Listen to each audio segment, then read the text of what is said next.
기도하시겠습니다. 하나님 아버지 감사합니다. 우리가 말씀을 나눌 때 주님께서 함께하여 주시옵소서. 이 모든 말씀 예수님의 이름으로 감사하며 기도올려옵나이다. 아멘.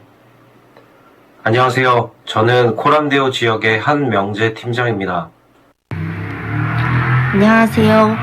저는 코람데오 지역의 정은혜입니다.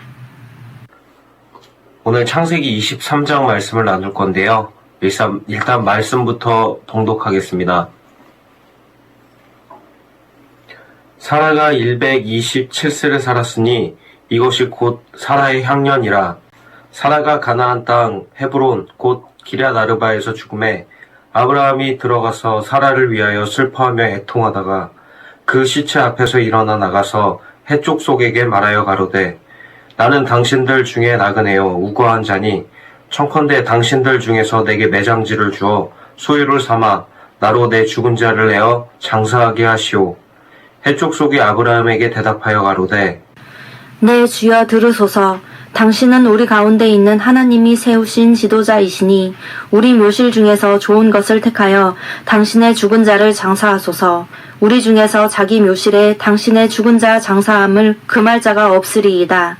아브라함이 일어나 그 땅 주민 헷 족속을 향하여 몸을 굽히고 그들에게 말하여 이르되 나로 나의 죽은 자를 내 앞에서 내어다가 장사하게 하는 일이 당신들의 뜻일진데 내 말을 듣고 나를 위하여 소알의 아들 에브론에게 구하여 그가 그의 밭머리에 있는 그의 막벨라 굴을 내게 주도록 하되 충분한 대가를 받고 그 굴을 내게 주어 당신들 중에서 매장할 소유지가 되게 하기를 원하노라 하매 에브론이 헷 족속 중에 앉아 있더니 그가 헷 족속 곧 성문에 들어온 모든 자가 듣는 데서 아브라함에게 대답하여 이르되 내 주여 그리 마시고 내 말을 들으소서. 내가 그 밭을 당신께 드리고 그 속의 굴도 내가 당신께 드리되 내가 내 동족 앞에서 당신께 드리오니 당신의 죽은 자를 장사하소서. 아브라함이 이에 그 땅 백성을 대하여 몸을 굽히고 그 땅 백성에 듣는데 에브론에게 말하여 가로되 당신이 합당히 여기면 청컨대 내 말을 들으시오. 내가 그 밭값을 당신에게 주리니 당신은 내게서 받으시오. 내가 나의 죽은 자를 거기 장사하겠노라. 에브론이 아브라함에게 대답하여 가로되 내 주여 내게 들으소서. 땅값은 은 400세겔이나 나와 당신 사이에 어찌 교개하리이까. 당신의 죽은 자를 장사하소서. 아브라함이 에브론의 말을 따라 에브론이 헷 족속이 듣는 데서 말한 대로 상인이 통용하는 은 400세겔을 달아 에브론에게 주었더니 마므레 앞 막벨라에 있는 에브론의 밭 곧 그 밭과 거기에 속한 굴과 그 밭과 그 주위에 둘린 모든 나무가 성문에 들어온 모든 헷 족속이 보는 데서 아브라함의 소유로 확정된지라. 그 후에 아브라함이 그 아내 사라를 가나안 땅 마므레 앞 막벨라 밭 굴에 장사하였더라. 마므레는 곧 헤브론이라. 함께 읽으시겠습니다. 이와 같이 그 밭과 그 속의 굴을 해쪽 속이 아브라함 소유 매장지로 정하였더라. 아멘.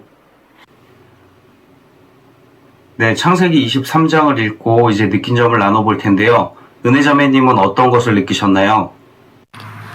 네, 저는 창세기 23장의 말씀을 묵상하고 아브라함의 태도에 대해서 다시 한번 묵상을 해보는 계기가 되었습니다.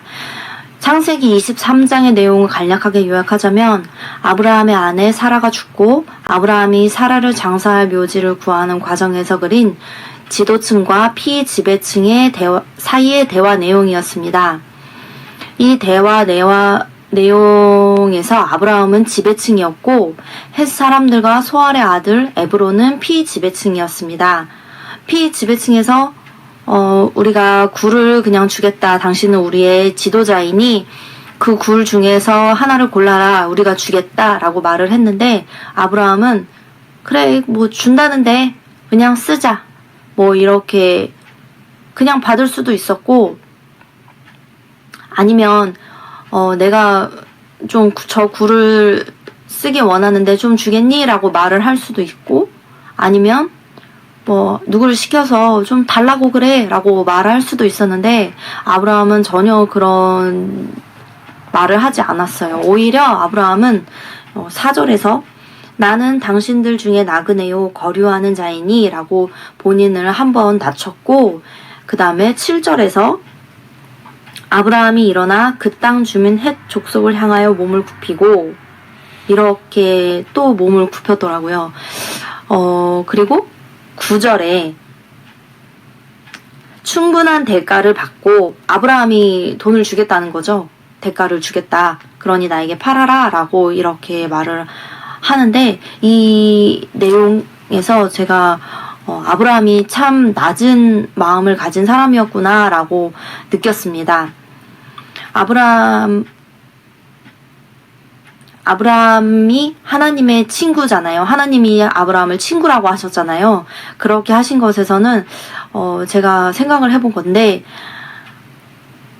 아브라함이 하나님과 본인 자신의 관계, 즉 수직적인 관계만 잘해서 하나님의 친구라고 칭함을 받은 것이라고는 생각이 들지 않았어요. 오히려 물론 아브라함은 첫째로 하나님께 자기의 독자 이삭을 드릴 정도로 하나님께 충성을 했고, 또 하나님의 전지전능하심을 믿었고, 또 하나님이 너의 자손을 모래알 같이 많게, 저 별같이 많게 해주겠다라고 했을 때, 하나님이 그렇게 말씀을 하셨을 때 아브라함이 믿었고, 그런 면에서 수직적인 관계가 굉장히 하나님과 좋았고, 그리고 두 번째로는 사람과 사람 사이의 관계도 굉장히 좋았기 때문에 그러지 않았을까 하는 생각이 들었습니다. 하나님이 예수님을 보내면서 예수님이 이 땅에 오실 때 정말 낮아진 모습으로 이 땅에 오셨잖아요. 우리의 형상을 닮은 모습으로. 그런 면을 봤을 때 아브라함이 정말 하나님의 면을 닮지 않았나 하는 생각이 들었습니다. 제가 청년부에 온 지 얼마 안 됐을 때 정말 쇼킹한 일이 하나 있었어요. 제가 청년부 온 지 얼마 안 됐을 때의 이야기인데요. 어떤 한 지체분의 집에 초청이 되어서 가게 되었습니다. 거기서 그 분께서 저희를 환영해 주시면서 인사하셨던 내용이, 어서 오세요 하나님의 자녀님들, 어서 오세요 하나님의 아들 따님들, 이렇게 말씀을 하시더라고요. 그때 제가 둔기로 한 대 얻어 맞은 기분이 들었어요.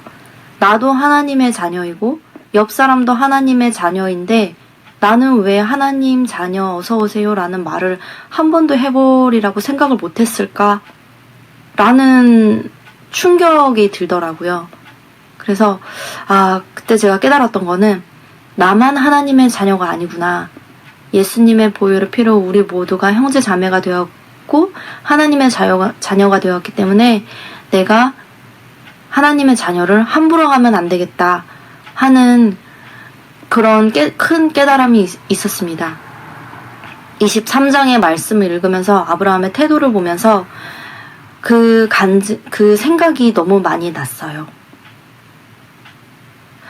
그래서 저도 오늘 말씀 더 깊게 묵상하면서 내가 사랑하는 하나님을 하나님처럼 섬기면서 동시에 하나님이 사랑하는 하나님의 형제 자매들에게도 하나님께 하듯 하는 섬김이 이준호 목사님께서 가르쳐 주신 대로 수평적인 관계와 수직적인 관계를 잘하는 신앙생활이 정말 하나님께서 기뻐하시는 신앙생활이 아닐까 그렇게 생각해 봤습니다.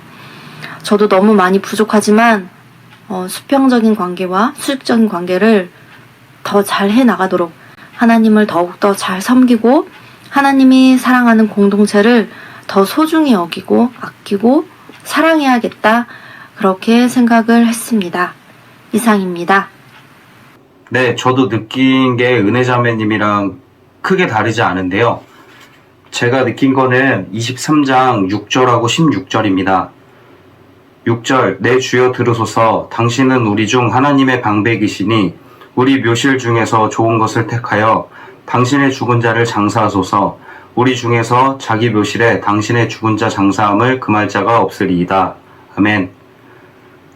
이 말씀을 보시면 아브라함이 주변에 어떻게 덕을 세웠는지를 알 수가 있는데요. 우리 그리스도인들이 지금 우리가 삶을 살아가면서 주변에 어떻게 덕을 세우고 있는지에 대해서 다시 한번 생각하게 되었습니다. 그리고 제가 제 입장에서 생각을 해보면, 그러니까 저는 주변에 어떻게 덕을 세우고 있는가를 다시 생각하게 되었고, 그리고 좀 크게 혼동이 될 수도 있었던 게, 그러니까 제가 얼마 전에 이제 같이 일을 하고 있는 매니저가 있는데, 그 매니저랑 일을 하면서 이제 찬양을 계속 틀어놨었어요. 이제 일반 CCM을 틀다가 요즘에는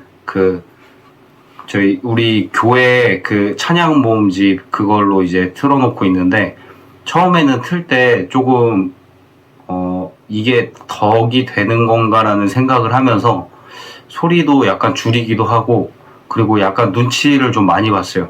눈치를 많이 봤는데, 근데 그때 하나님이 어떤 마음에 감동을 주셨냐면, 그러니까 네가 그 사람의 눈치를 볼 거야? 아니면은 내 눈치를 볼 거야? 라는 그런 감동을 주시더라고요. 그래갖고 그 뒤로 막 되게 크게 틀고, 그리고 엄청 끝까지 틀고 막 그랬거든요. 그랬더니 매니저가 얼마 전에 저한테 그 얘기를 하더라고요. 그러니까 자기가 샤워를 하고 있는데, 근데 그 목사님 찬송 그걸 틀은 게 계속 귓가에 맴돈다라고 얘기를 하는 거예요. 그래서 아, 그렇구나, 이게 사람이 하는 게 아니구나라는 생각을 했어요. 그래갖고 새로운 목표가 생긴 게 저희 매니저를 한번 전도를 해볼까라고 생각을 다시 한번 해봤습니다. 그러니까 제가 얘기 드리고 싶은 건, 덕을 세우는 것과 사람의 눈치를 보는 거는 다르다는 거를 좀 많이 느꼈어요. 그리고 16절, 아브라함이 에브론의 말을 쫓아 에브론이 해쪽 속에 듣는 데에서 말한 대로 상고에 통용하는 은 400세겔을 달아 에브론에게 주었더니. 아멘. 이 말씀은 무언가에 대한 대가를 꼭 치러야 된다라는 그런 말씀 같아요. 그러니까 아브라함이 막벨라 굴을 그냥 얻을 수도 있었지만 은사백세계를 주면서 그 권리를 완전히 가지고 온 거잖아요. 그러니까 우리 또한 똑같은 것 같아요. 우리 또한 하나님께 공짜로 구원을 얻고 성령을 받고 그랬지만, 우리가 그거에 대한 그러니까 하나님께 우리의 시간을 드리고, 그리고 우리의 물질을 드리고, 우리가 가진 것들을 드렸을 때 그때 온전한 그 권리를 우리가 누릴 수 있을 거라고 생각을 합니다. 이상입니다. 마지막으로 기도하고 마치겠습니다. 하나님 아버지, 감사합니다. 우리가 이렇게 창세기 23장 말씀을 나눴습니다. 주님, 정말 우리가 말씀 나눈 것들, 그리고 우리가 느낀 것들, 주님 정말 마음판에 새기고 하나라도 실천하는 자들이 될 수 있도록 도와주시옵소서.